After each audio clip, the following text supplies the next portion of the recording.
going on, guys? Connor from SORD here. I'm here with Captain Hunter Engel with Best Chance Charter Fishing. He's going to take us through this beautiful 30-foot Sea Ray. Hunter, why don't you tell us a little bit about the history of your boat? First of all, she's a classic. She's a 1979 300 weekender. Like I said, my dad bought this one in like 83, 84. He fished on it for a good number of years, a big 10 years or so. 3 generations of Engels have had it, and now hopefully my son will be the 4th. You can see there's been a bit of wear, but with the numbers of fish that we tend to catch here, that's bound to happen. Another big thing is electronics and autopilot and all that jazz. I have one of the newer fish hawks. I have Humminbird mapping and fish finder systems. They actually sync to my downriggers, which is something that is kind of very cool and unique from Canon to Humminbird. They actually talk to each other. I can control the 2 of them from this. It's going to put you on way more fish, knowing exactly where your bait's at. Exactly, and when we've got smaller fish and when we're pounding bottom for lake trout and stuff, the key feature, if you notice, is just constantly letting it down to bottom. And if you just look and you see one is almost off screen, you're like, hey, you got a little one dragging on the downrigger right there. Right. That's a nice little thing. This was something that I put in shortly after Humminbird picked us up. There's been 3 generations of my family that has had this thing, and I'm going to tell you, no matter the size, this boat has seen some weather, and this autopilot has held true for the entire time I've had her. Some things that haven't changed, for example, some of the teak planking or the teak trim that's on here. You can see some of it's a little dated. I hate painting, so, and I really don't like sanding and varnishing, so, you know, it proves the boat's in 1979. She's a fish raiser, though, so no one's worried about the wood. Exactly. This is not original seating in the boat. This is something my dad did when he bought it. It's actually set up like an amberjack versus a weekender. There's supposed to be 2 sets of bucket seats here. This bench seat we built, we can either get into the door through the back, allows me to get in, grab a couple of my Dreamweavers out of here. Just a couple. Just a couple. tons upon tons of 3700 series tackle boxes. Then we put the cooler right here. This doubles as a seat. You better be ready to get up and be standing up and sitting down again a bunch, because I plan on filling this thing.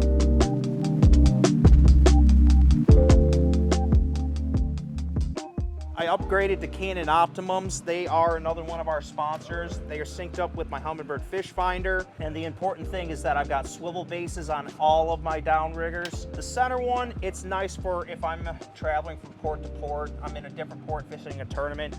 I can turn this and get it out of the way of my stern lines. The ones on the sides, or the outdowns if you will, I use those swivel bases every single day. I've also got the bat wings right here, because as you saw when we had it set up, keeping everything lower is just a little bit better. Plus it's a good home for it, and it's also got one of these ratcheting rod holders that Canon's known for. You get a hold of the rod and you can tip it up instead of having to back the drag off, loosen things up. You can keep it nice and tight.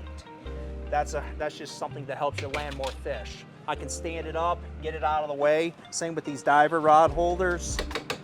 I put them on these quick slides, and I put a little bit of a bushing or a spacer on the front on the high divers. On the arch, my Uncle Bob installed this thing, and I thank him for it to this day, because this has been a very, very key feature to how I like to fish now. But I installed some more Canon ratcheting rod holders so that I can put them up out of the way. You'll notice I don't have a single rod on the deck. Yeah, everything's up out of the way, especially when customers are coming on and off and what have you.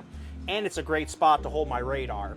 That's another thing that I did. You know, like I said, Humminbird, they're one of our sponsors, but they've been very good to us, and they have phenomenal equipment.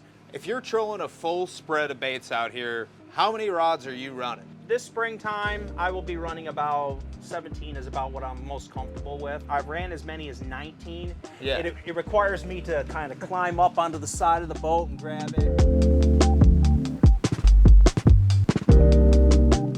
So you can see she is still she is from the 70s. I got shag carpet on the roof. This is something that the boat came with. I didn't do. I did reupholster right here and up in the V berth. That is nice. It's very spacious back here. We got a refrigerator, enough room for drinks, what have you. Upper section, this is usually where I keep my sword knives and some snacks and other things.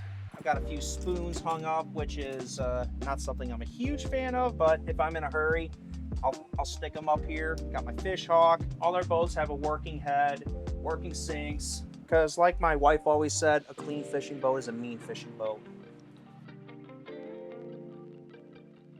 My best memory on the boat, during the Saugatuck tournament, I was the last one to show up and the first one to leave, because like I said, this is an older boat, she's a little slower, so there are these, like a buddy of mine's got a $1.8 million Viking, and I outfished him, I'm happy to say, when I won that tournament with my wife.